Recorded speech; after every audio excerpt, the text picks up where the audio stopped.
আচ্ছা, so last একটা অঙ্ক আছে ওই স্টকের ম্যাথ থেকে, ভ্যালু স্টকের ম্যাথ থেকে। ফরকাস্ট এফসিএফ মানে হচ্ছে ফ্রি ক্যাশ ফ্লো মডেল, ঠিক আছে? সো ফ্রি ক্যাশ ফ্লো মডেলটা কি আসলে? আমরা যে ডিডিএমটা দেখি, ডিডিএমটা শুধুমাত্র ওয়ার্ক করে ও যখন নাকি অনলি কোম্পানিগুলো আমাদেরকে রেগুলারলি পে করে, তখন আমরা ডিডিএম এর ওই তিনটা যে পার্ট আমরা আগের পার্টের ম্যাথে করছিলাম ওগুলাতে মানে ওগুলা অ্যাপ্লাই হয় যখন নাকি কোনো কোম্পানি ডিভিডেন্ডটা রেগুলারলি পে করে তাদের ইনভেস্টরের কাছে। কোনগুলো ইউজ হয়? জিরো গ্রোথ মডেল, দেন বেরিয়ে আর দুইটা না আছে কোনটা, এই কনস্ট্যান্ট গ্রোথ মডেল আর ভেরিয়েবল গ্রোথ মডেল, এই তিনটা ইউজ হয়। বাট যখন নাকি এমন এমন কোম্পানি থাকে যেগুলোরা রেগুলারলি দিতে পারে না, তো এই সকল কোম্পানির ক্ষেত্রে এই ফ্রি ক্যাশ ফ্লো মডেলটা ইউজ হয়। এবং এটার মাধ্যমে যেটা জানা হয় সেটা হচ্ছে একটা কোম্পানির ভ্যালু কত সেটা বোঝা যায়, অ্যান্ড পার শেয়ারের ভ্যালু কত এটাও জানা যায়। সো কোয়েশ্চেন এই দুই ধরনের আসতে পারে এখান থেকে যদি আসে, স্যারও করেছে ক্লাসে। সো এক্সাম্পল হিসেবে যদি বলি, এই অঙ্কগুলা মানে এই ফ্রি ক্যাশ ফ্লো মডেলটা সাধারণত ওই ধরনের কোম্পানি ইউজ হয় লাইক যেগুলো নাকি নতুন নতুন শুরু করছে, মানে লাইক স্টার্ট আপস। ওই ধরনের ইয়ারা কিন্তু রেগুলারলি তাদের ডিভিডেন্ডটা দিতে পারে না। যখন তাদের জেনারেট হয় প্রফিট তখন হয়তো দিতে পারে, বাট এমনি রেগুলারলি দিতে পারে না। সো ওই ক্ষেত্রে আমরা free cash flow method model. So একটা ম্যাথ আমি জাস্ট সিস্টেমটা বুঝাই, তাহলে বোঝা যাবে। এরপরে হয়তো আমি আর একটা এক্সাম্পল দেখাইবো। আগে আমি মেইন ইয়াটা বুঝাই। সিস্টেমটা হচ্ছে এই যে এখান থেকে আমি আঙুল দিয়ে যেটুকু দেখাই এই পর্যন্ত এটা উদ্দীপক, ঠিক আছে? এই জায়গাতে আমি জাস্ট ডিজিটগুলো না লিখছি, তো ডিজিটগুলো লেখার কারণে যে আদার্স যে থিওরিটিক্যাল স্টোরি আকারে লেখা থাকে না, যে ABC company one to do that and that, এরকম ধরনের লেখা থাকে, ওগুলো আমি স্কিপ করছি। আমি জাস্ট ডেটাগুলো আনছি, আমি এটাই বুঝাই দিতেছি।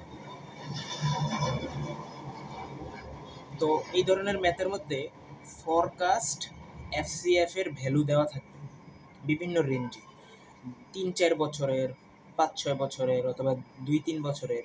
যেমন এখানে ইয়ার ওয়ানের এফসিএফ হচ্ছে আমার কত, এত 100 কি বলে এটারে, 1000 হাজার, 1,000,000 অযুত লক্ষ নিযুত, 10 লাখ, 10 লাখ ডলার। ইয়ার 2-তে 12 লাখ ডলার, ইয়ার 3-তে 14 লাখ, ইয়ার 4-এ 16 লাখ, ইয়ার 5-এ 18 লাখ। সো এরকম বিভিন্ন ইয়ারের এফসিএফ এর ভ্যালুগুলো দিতে পারে, দিয়ে দিবে।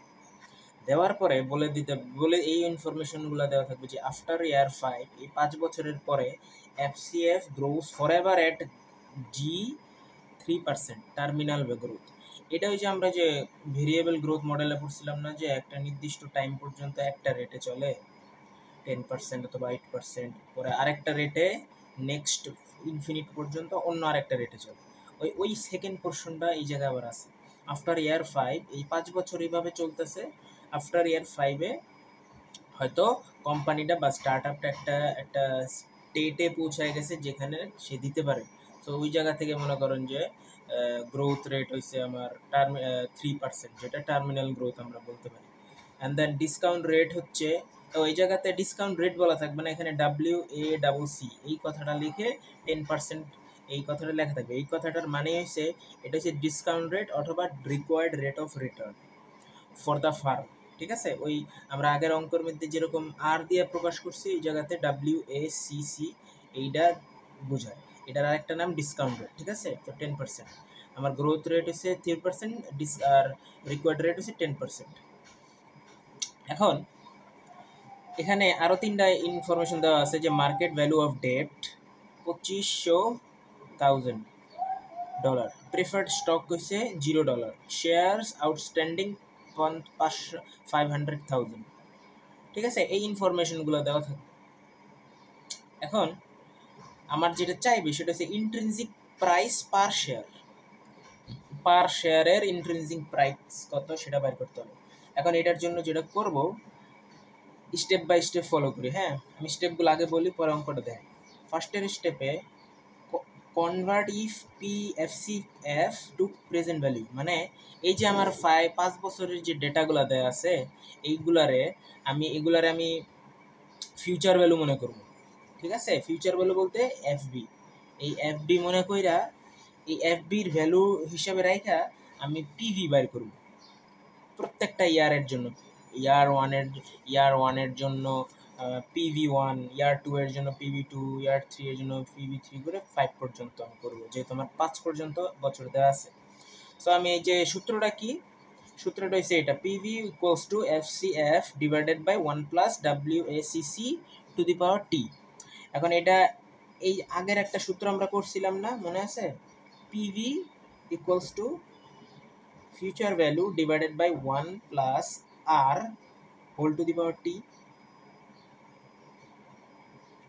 এখানে যত টি এর ভ্যালু যত হবে, এখানে টি এর ভ্যালু তত হবে। এটার সাথে মিলে এই যে আর হচ্ছে আমার WACC,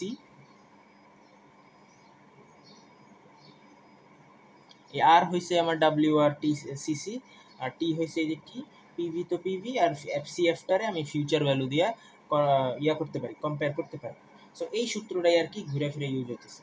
সো আমার এটা তো দেওয়া আছে, এটাও দেওয়া আছে। সো আমি এভাবে করব কি, PV1 এর জন্য আমি সূত্র বসায়, আমি যে AR1 এর জন্য আমার এটা দেওয়া, এটা আমি বসায় 1 প্লাস, এটা তো 10% বলেই দিছে, তো 10% বলার পরে আমি এটা এইভাবে আনছি।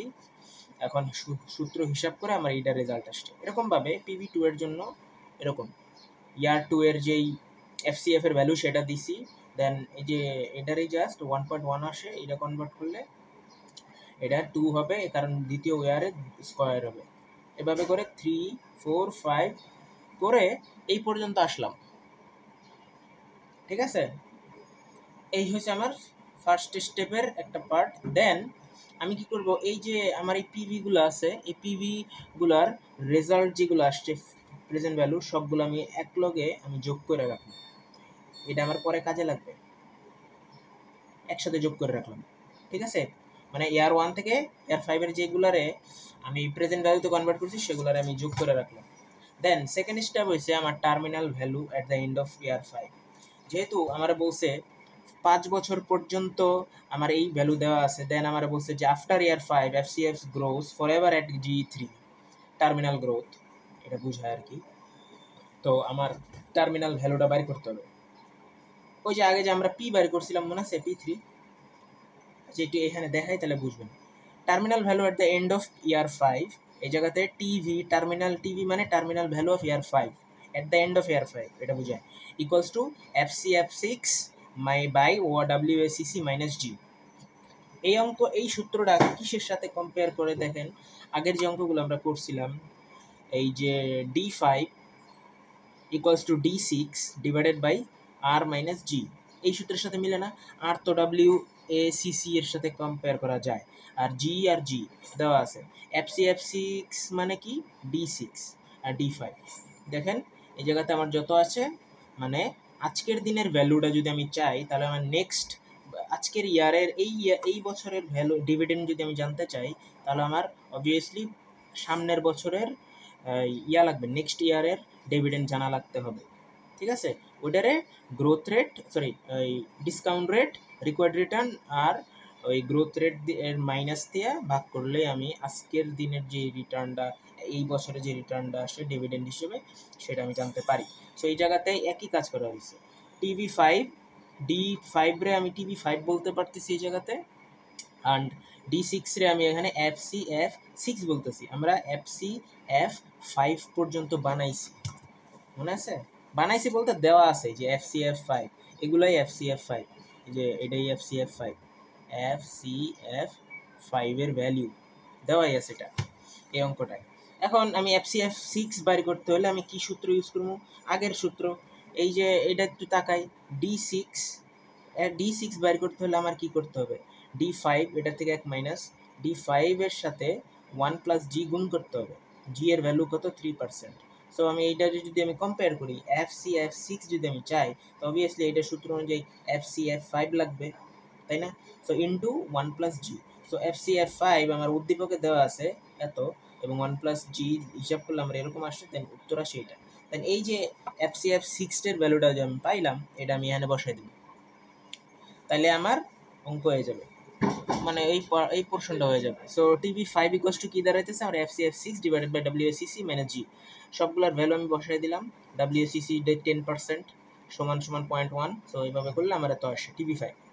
এখন এই TV5টারে আমরা যদি মনে করো যে আগে আমরা এই অঙ্কটা করছি, এই যে মনে আছে টার্মিনাল ভ্যালু করছিলাম আগের যে ভেরিয়েবল গ্রোথ মডেলে, terminal value at the end of third year constant law এর সূত্র দিয়া, এই যে D4 আগে P3 বাইর করতে হলে D4 divided by R minus G2। তো D4 বাইর করতে হলে আমরা D4 বাইর করতে হবে D3 ইন্টু 1+G2 বাইর করে মানে বলা হয় এই এটা বানিয়েছি। এরপরে কি করছি, এরপর আমরা এই P3 পর্যন্ত সবগুলোর PV তে কনভার্ট করছি। তো D1 D2 D3 তে কনভার্ট করছি, তো আমার PV রেও কিন্তু P3 কেও আমি কনভার্ট করে নিছি এই জায়গাতে, সরি এই জায়গাতে লাস্টে ফিউচার ভ্যালুতে প্রেজেন্ট ভ্যালুতে কনভার্ট করছি। তো এই যে এখানের যে 21টা, এটার আমি ফিউচার ভ্যালু ধরছি, ধইরা আমি এই জায়গাতে গ্রোথ রেট যেটা আছে ওই হিসাব করে আমি এই বাইর করছি। এটা ওইখানেও সেম, ওইখানে আমি সেম কাজ করছি, মানে অঙ্কের মধ্যে ওইখানে সেম কাজই। এই যে টার্মিনাল ভ্যালুর হিসাব সূত্র এটা FCF6 লাগে বার করছি, বার করে সূত্রে বসায় এটা পাইছি। এখন এই TV5 রে আমি প্রেজেন্ট ভ্যালুতে কনভার্ট করি, যে convert TV5 to present value of TV5, ঠিক আছে না? এই যে P3 এর PV যেমন করছিলাম। So PV of TV5 equals to কি, TV5 এই ভ্যালুটা ডিভাইডেড বাই 1+ WACC। ওই যে আমরা 1+R এটা করছিলাম না, তাই তো? টু দি পাওয়ার কি T, যেহেতু 5 আছে তাহলে 5 হবে, এটা দিতে ভুলে গেছি, সরি। তো এভাবে এই TV5 আমি পাইছি, এখান থেকে বসাইছি 1.1 টু দি পাওয়ার 5 করলে আমার এটা আসে। এখন লাস্ট স্টেপ মেবি,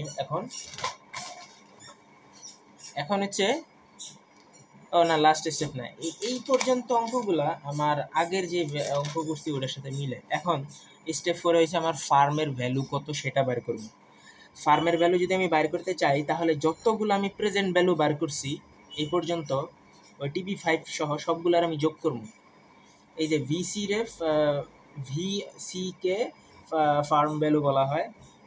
তো present value of year 1 to 5 plus PV present value of TV5 total terminal value of 5, ঠিক আছে? সো আমি এই দুইটা আগের থেকে বের করে রাখছিলাম, মনে আছে? এই যে এখানে বের করে রাখছি এইটা, আর ওই টার্মিনাল ভ্যালু যেটা পাইছি প্রেজেন্ট ভ্যালুর হিসেবে সেটা যোগ করলে আমার এটা আসে। এটা হচ্ছে আমার ফার্ম ভ্যালু। এখন এটার মানে কি, this is the total value of the company available to all capital providers. এই জায়গাতে ডেপ্ট আর ইকুইটি কম্বাইন আছে, ঠিক আছে? এটার মানে এটা বুঝায় ফার্ম ভ্যালু। এখন এই ফার্ম ভ্যালুরে ইকুইটি ভ্যালুতে কনভার্ট করে নিতে হবে, ইকুইটি ভ্যালুতে। সো ইকুইটি ভ্যালু এখানে সূত্রটা যেটা আছে সেটা হচ্ছে এইটা, VC firm value equals to V equity value of the firm plus ডেপ্ট প্লাস প্রেফার্ড, ঠিক আছে? প্রেফার্ড স্টক এরকম কিছু। সো আমার কি কি দেওয়া আছে, VC দেওয়া আছে, ডেপ্ট আমার উদ্দীপকে দেওয়া আছে, প্রেফার্ড আমার উদ্দীপকে দেওয়াই থাকবে, এই যে ডেপ্ট মার্কেট ভ্যালু অফ ডেপ্ট আর এই প্রেফার্ড ভ্যালু স্টক হচ্ছে $0, ঠিক আছে? তো আমি কি বার করবো, just V equity. So VC minus just এই অদল বদল করলে VCটা এখানে থেকে যায়। এখন এই যে আমি VC আনছি, V ইকুইটি প্লাস ডেপ্ট প্লাস প্রেফার্ড, এটারে কনভার্ট করে এটার এদিক ওদিক করে আমি জাস্ট ভ্যালুগুলো বসাই দিছি। এই যে ভ্যালুটা পাইছি V ইকুইটি, এটার মানে কি, এটার মানে হচ্ছে শেয়ার হোল্ডাররা যেই অংশটুকু পাবে সেটাই হচ্ছে V ইকুইটি, ঠিক আছে?